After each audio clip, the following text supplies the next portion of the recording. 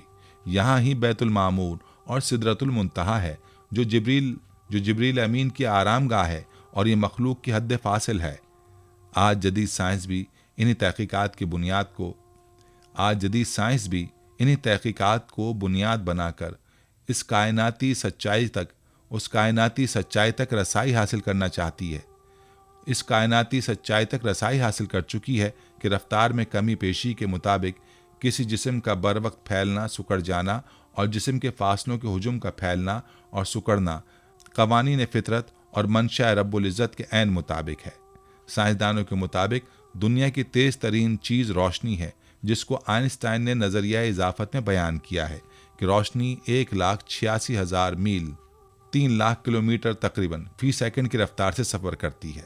روشنی کائنات کی ایک اہم ترین توانائی ہے، اور اس کائنات میں موجود چیزوں کے وجود کا احساس ہمیں روشنی سے ہی ہوتا ہے۔ جدید فزکس میں ستاروں اور کہکشاں کے درمیان فاصلوں اور رفتار کا تعین روشنی سے ہی کیا جاتا ہے۔ اسی طرح اگر براق کا مطالعہ کیا جائے تو یہ عربی کا لفظ برق سے بنا ہے، جس کا مطلب ہے تیزی، یعنی بجلی کی رفتار سے سفر کرنے والا۔ اور جب کوئی چیز روشنی کی رفتار سے سفر کرتی ہے تو اس کے نزدیک وقت تھم جاتا ہے، جسے سائنس کی زبان میں ٹائم ٹریول کہا جاتا ہے، اور قرآن پاک میں بھی ٹائم ٹریول کے متعلق واضح اشارہ موجود ہے۔ چنانچہ قرآن پاک میں حضرت سلیمان کا ملکہ بلقیس کا تخت لانے کا واقعہ بڑی فصاحت و بلاغت کے ساتھ موجود ہے۔ مفسرین نے حضرت سلیمان علیہ السلام کے دربار سے ملکہ سبا بلقیس کا تخت 900 میل کی مسافت پر بیان کیا گیا، جسے آپ علیہ السلام کے طلب کرنے پر ایک طاقتور جن نے آپ کی مجلس برخاست ہونے سے قبل لانے کا کہا، جسے مقامی ٹائم ٹریول کے تحت یہ قدرت حاصل تھی کہ وہ آپ کی مجلس برخاست ہونے سے پہلے 900 میل کی مسافت سے تخت بلقیس حاضر کر دے گا، مگر آپ نے اس سے بھی جلدی لانے کے لیے ارشاد فرمایا۔ چنانچہ ایسے میں آپ علیہ السلام کے ایک صحابی آصف بن برخیہ، جس کے پاس کتاب کا تھوڑا سا علم تھا، انہوں نے اسے چشم زد میں لانے کا عرض کیا اور فوراً حاضر کر دیا، جس پر حضرت سلیمان علیہ السلام نے کہا، یہ میرے رب کا فضل ہے۔ جہاں 7ویں آسمان سے آگے اللہ رب العزت نے اپنے محبوب کو اتنا قریب بلایا جیسے تیر کمان یا 2 کمانوں کا آپس میں ملن، اور پھر خوب راز و نیاز اور امت کی بخشش کی باتیں ہوئیں جو علماء بیان فرماتے رہتے ہیں۔ احادیث متواترہ سے ثابت ہے، یعنی صحابہ، تابعین اور تبع تابعین کی ایک بڑی تعداد سے معراج کے واقعے سے متعلق احادیث مروی ہیں۔ قرآن کریم اور احادیث متواترہ سے ثابت ہے کہ اسراء اور معراج کا تمام سفر صرف روحانی نہیں بلکہ جسمانی تھا، یعنی نبی اکرم صلی اللہ علیہ وآلہ وسلم کا یہ سفر کوئی خواب نہیں تھا بلکہ ایک جسمانی سفر اور عینی مشاہدہ تھا۔ یہ ایک معجزہ تھا کہ مختلف مراحل سے گزر کر اتنا بڑا سفر اللہ تعالیٰ نے اپنی قدرت سے صرف رات کے ایک حصے میں مکمل کر دیا۔ واقعہ معراج کے مقاصد میں جو سب سے مختصر اور عظیم بات قرآن کریم سورہ بنی اسرائیل میں ذکر کی گئی ہے وہ یہ کہ اللہ تعالیٰ نے آپ صلی اللہ علیہ وآلہ وسلم کو اپنی کچھ نشانیاں دکھلائیں۔ اس کے مقاصد میں سے ایک اہم مقصد اپنے حبیب محمد صلی اللہ علیہ وآلہ وسلم کو وہ عظیم الشان مقام و مرتبہ دینا ہے جو کسی بھی بشر حتیٰ کہ کسی مقرب ترین فرشتے کو نہیں ملا ہے اور نہ ملے گا۔ نیز اس کے مقاصد میں امت مسلمہ کو یہ پیغام دینا ہے کہ نماز ایسا محتم بالشان عمل اور عظیم عبادت ہے کہ اس کی فرضیت کا اعلان زمین پر نہیں بلکہ 7 آسمانوں کے اوپر بلند و اعلیٰ مقام پر معراج کی رات میں ہوا۔ نیز اس کا حکم حضرت جبریل علیہ السلام کے ذریعے نبی اکرم صلی اللہ علیہ وآلہ وسلم تک نہیں پہنچا بلکہ اللہ تعالیٰ نے فرضیت نماز کا تحفہ بذات خود اپنے حبیب صلی اللہ علیہ وآلہ وسلم کو عطا فرمایا۔ نماز اللہ جل شانہ سے تعلق قائم کرنے اور اپنی ضرورتوں اور حاجتوں کو مانگنے کا سب سے بڑا ذریعہ ہے۔ نماز میں اللہ تبارک و تعالیٰ سے مناجات ہوتی ہے۔ اس اہم و عظیم سفر میں آپ علیہ الصلاۃ والسلام کو جنت و دوزخ کے مشاہدے کے ساتھ مختلف گناہ گاروں کے احوال بھی دکھائے گئے، جن میں سے بعض گناہ گاروں کے احوال اس جذبے سے تحریر کر رہا ہوں کہ ان گناہوں سے ہم خود بھی بچیں اور دوسروں کو بھی بچنے کی ترغیب دیں۔ حضور صلی اللہ علیہ وآلہ وسلم جب معراج کے سفر پر جا رہے تھے تو راستے میں 3 اہم واقعات حضور علیہ الصلاۃ والسلام کے ساتھ پیش آئے۔